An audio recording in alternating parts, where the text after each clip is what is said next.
E essa frase é importante porque quando a gente vai falar de diversidade, eu vou falar de diversidade do ponto de vista de um cara preto, de um cara que nasceu na periferia, mas hoje tem uma vida confortável. Eu sou dono da minha própria empresa, eu tenho uma agência de publicidade, sob a minha liderança eu tenho 40 pessoas trabalhando, um ambiente ainda muito longe do que eu considero diverso, mas em processo e evidentemente eu vou trabalhando com outros grupos para que isso se manifeste. Eu acho que a primeira, é importante também pontuar, assim, eu sou filho de uma mãe branca e de um pai preto, de uma família muito misturada, então para mim a questão racial ela nunca veio muito forte. Ela veio em questão de representatividade mesmo, de você olhar e ver que você não é aquele cara bonito, né? Você não é bonito, né? Então por muitos anos eu não me achei o cara bonito. Eu só fui me achar um cara bonito há 2, 3 anos, né? E eu tenho quase 40 anos. Então essas coisas assim sempre foram pegadas, mas de uma forma muito tranquila e não muito sofrida. Mas também, um cara hétero, um cara que foi criado num ambiente relativamente machista, preconceituoso e tudo mais.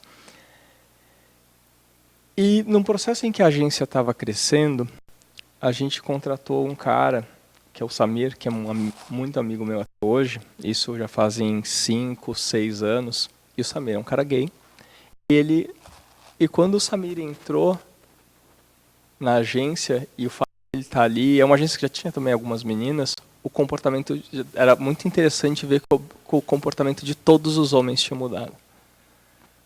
Todos os homens o comportamento machista tinha diminuído, o comportamento homofóbico ele tinha diminuído consideravelmente, e todo mundo estava muito mais livre para se expressar. Ninguém tinha medo de, por exemplo, chegar um no outro e cumprimentar com um beijo no rosto, de abraçar e também de coibir certas coisas. E aquilo me deu um clique. E eu falei assim, ok. Daí veio uma palavra para mim que eu carrego até hoje também, que é ocupação. Que eu falei assim, quanto maior a ocupação, maior a normalização. E daí eu comecei isso foi só o primeiro clique, assim, ela só me veio de uma forma muito leve. Isso começou a aparecer de maneira muito mais forte algum tempo depois, quando hoje a agência, falei 40 pessoas, a maioria delas são mulheres. Na criação, a maioria é mulher.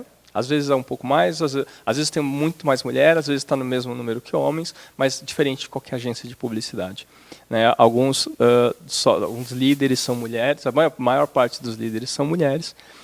E uma coisa que eu fui percebendo também ao longo desses anos, pelo fato de ter mais mulheres, foi também. E é evidente o fato da gente também ser caras mais progressistas e ter uma política mais de não deixar machistas e outros tipos de pessoas entrarem na agência, mas foi em 7 anos de agência a gente nunca houve um caso de assédio,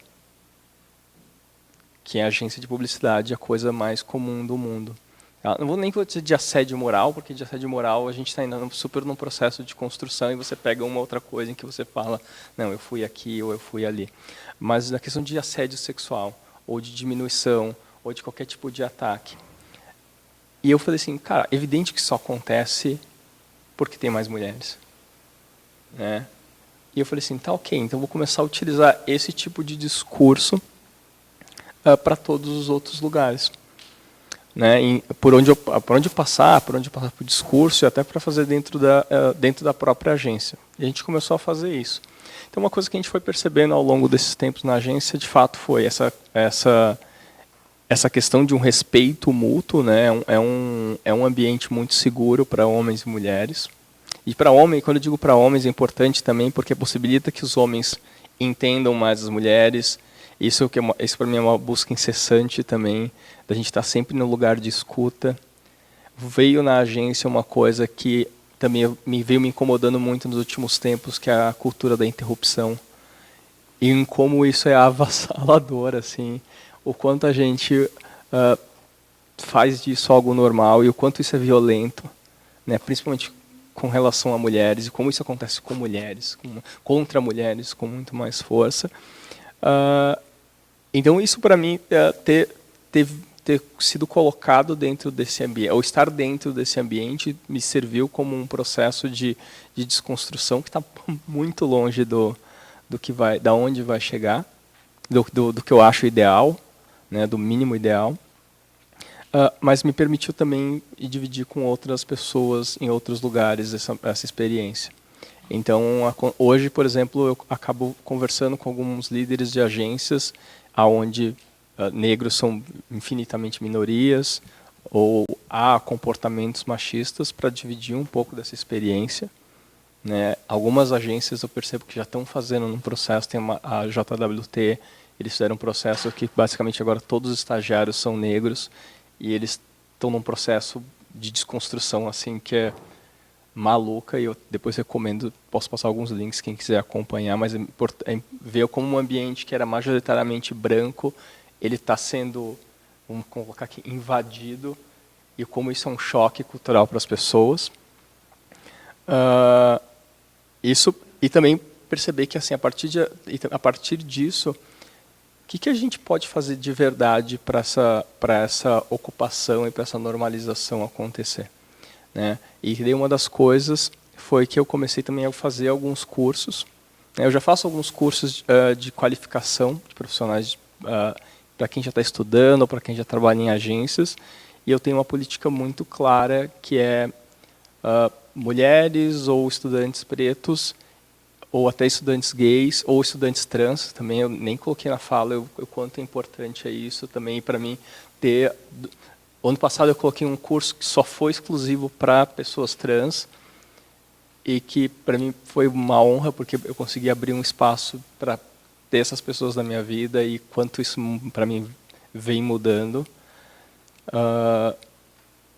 E eu sempre abro espaços gratuitos nesses cursos, né? Incentivo outras pessoas que façam os mesmos, porque é isso, né?